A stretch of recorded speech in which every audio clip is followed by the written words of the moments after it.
New year రోజున చాలా మంది తాగుతారు, దుంకుతారు, విచిత్రమైన పనులు చేస్తుంటారు. ఇలా ఎన్ని పనులు చేసినా పోలీసులు చెప్పిన కొన్ని నియమాలు పాటించకపోతే వాళ్ళ దగ్గర నుంచి ట్రీట్మెంట్ వేరే లెవెల్ ఉంటుందని పోలీసులు అయితే చెప్తున్నారు.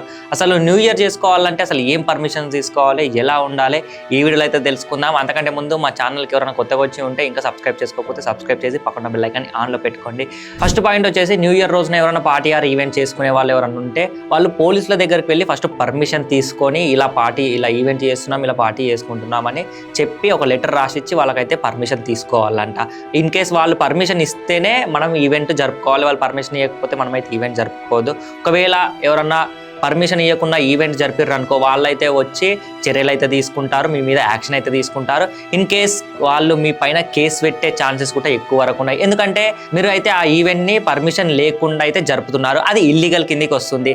అందులో డ్రగ్స్ సప్లై కానీ మీరు చేయకుండా కానీ అలా వాళ్ళకైతే ఒక అనుమానం వచ్చి మీ పైన అయితే కేసు అయితే పెట్టే ఛాన్సెస్ ఎక్కువ వరకు ఉన్నాయి. ఎవరైనా పార్టీ ఆర్ ఈవెంట్ చేసుకున్న వాళ్ళు ఉంటే పక్క పర్మిషన్ తీసుకొని చేసుకోండి. సెకండ్ పాయింట్ వచ్చేసి న్యూ ఇయర్ అనగానే చాలా మంది అయితే నైట్లో తాగి డ్రంక్ అండ్ డ్రైవ్లు అయితే దొరుకుతుంటారు.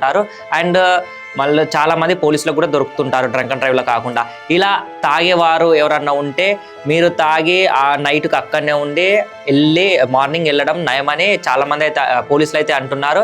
ఎందుకంటే ఒకవేళ మీరు తాగి పోలీసులకు డ్రంక్ అండ్ డ్రైవ్ టెస్ట్లో దొరికారనుకో, మీకున్నన్ని ప్రాబ్లమ్స్, మీకున్నన్ని అప్పుడు శిక్షలు ఇంకే ఏ ఖైదీకి కూడా ఉండయని వాళ్ళైతే చెప్తున్నారు. ఎందుకంటే ఒకవేళ 31st రోజు డ్రంక్ అండ్ డ్రైవ్ టెస్ట్లో దొరికారే అనుకో, లాస్ట్ ఇయర్ కన్నా ఈ ఇయర్ పోలీసులు అయితే చాలా అంటే చాలా స్ట్రిక్ట్గా ఉన్నారు అండ్ చాలా పకడ్బందీగా ఉన్నారని చెప్పొచ్చు. ఎందుకంటే ఎలాంటి ప్రాబ్లమ్స్ రావద్దని వాళ్ళు కూడా ప్రజల భద్రత కోసమే చూస్తున్నారు. ఎందుకంటే చాలా చూస్తున్నాము, మొన్న రేవతి అనే అమ్మాయి కూడా చనిపోయింది కదా తొక్కేసిలాట్లో. అలా ఇంకేమన్నా ప్రాబ్లమ్స్ రాగలయా అని చెప్పి వాళ్ళైతే జాగ్రత్తగా పడుతున్నారు, మనకైతే జాగ్రత్త అయితే చెప్తున్నారు. మీరు కూడా తాగైతే బండి నడపకండి, సేఫ్గా అయితే ఇంటికి వెళ్ళండి, లేదంటే అక్కడనే ఉండి మార్నింగ్ వెళ్ళేసేయని పోలీసులు కూడా చెప్తున్నారు. ఇక మీరైతే డ్రంక్ అండ్ డ్రైవ్లు అయితే అస్సలు దొరకకండి. ఎవరైనా తాగేటోళ్ళు ఉంటే హైదరాబాద్లో ఓయోలు అయితే చాలా అంటే చాలా బుక్ అయిపోయి, అది కూడా 31st నైట్కే బుక్ అయిపోయాయి. హైదరాబాదు ఒక నంబర్ 1 ప్లేస్లో ఉంది ఓయోలో బుక్ అయ్యే ప్లేస్లో. అయితే చాలామంది పోలీసులు ఏం చేస్తున్నారంటే మొన్న శుక్రవారం రోజున ఓయోలు బుక్ అయినాయని చెప్పి వాళ్ళకి ఇన్ఫర్మేషన్ రావడంతో వాళ్ళు చాలా ఓయోస్ అయితే చెక్ చేసారు, ఎవరు బుక్ చేసుకున్నారో, వాళ్ళు స్కామర్సా ఏందని వాళ్ళు చాలా చెక్ చేశారు. ఎందుకంటే ఈ ఓయోలో పార్టీ జరుపుకున్నది కాకుండా మన డ్రగ్స్ అయితే ఇల్లీగల్గా అమ్ముతున్నారు. లీగల్గా మీద ఇల్లీగల్గా మీద డ్రగ్సే కేసు అయితే మీకైతే తప్పదు. డ్రగ్స్ సప్లై చేసాడు చాలా అంటే చాలా తప్పు. పోలీసులు అయితే ఒకవేళ దొరికితే చాలా సీరియస్ అవుతారు, యాక్షన్ తీసుకుంటారు. ఇంకోటి ఏంటంటే చాలామంది ఓయోస్లో ఎవరైనా లవర్స్ కానీ కపుల్స్ కానీ వాళ్ళు సపరేట్గా ప్రైవేట్గా పార్టీ చేసుకుందాము, ఓయోలో పార్టీ చేసుకుందామని అనుకుంటారు. వాళ్ళు కొంచెం జాగ్రత్తగానే ఉండాలంటే వాళ్ళకి ఎలాంటి ప్రాబ్లం కాదు, కానీ పోలీసులు అయితే చెకింగ్ చేస్తుంటారు. ఓయోకి వెళ్ళేవారు కొద్దిగా అయితే జాగ్రత్తగా ఉండాలి, ఎందుకంటే పోలీసులు ఏ టైంలో వచ్చి చెక్ చేసేది తెలీదు.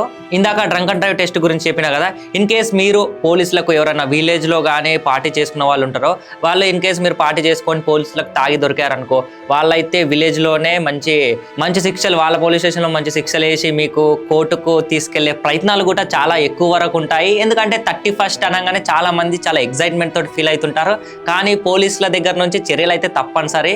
ఎందుకంటే మీరు వితౌట్ పర్మిషన్ తోటి చేస్తే అవి వేరే లెవెల్ ఉంటాయని వాళ్ళైతే అంటున్నారు. చాలా మంది అనుకుంటారు 31st అనగానే మనము సెలబ్రేషన్ చేసుకున్నట్టు పోలీసులు కూడా సెలబ్రేషన్ చేసుకుంటారు కదా, ఏముంటారని చెప్పి. కాదు, పోలీసులు కూడా మన భద్రత కోసమే మన రోడ్లు వెంబటి మస్తు చాలా మంది అయితే పోలీసులు వ్యాన్ వేసుకొని ఆ రోజు అయితే తిరుగుతారు. ప్రజలు ఎవరైతే 31st నైట్ పార్టీ చేసుకుంటారో వాళ్ళైతే తప్పనిసరి జాగ్రత్తగా ఉండాలి. ఈ పర్మిషన్స్ వాళ్ళు చెప్పిన కొన్ని నియమాలు పాటిస్తే మనకే మంచిదని వాళ్ళైతే చెప్తున్నారు. మీలో ఎవరైనా న్యూ ఇయర్ ఎలా సెలబ్రేషన్ చేసుకుంటారో కింద కామెంట్ సెక్షన్లో అయితే కామెంట్ చేయండి. ఇలాంటి మోర్ ఇన్ఫర్మేషన్ వీడియోస్కి మా ఛానల్ సబ్స్క్రైబ్ చేసి పక్కన బెల్ ఐకాన్ ఆన్లో పెట్టుకోండి. అంతకంటే ముందు మా వీడియోని లైక్ చేసుకోండి.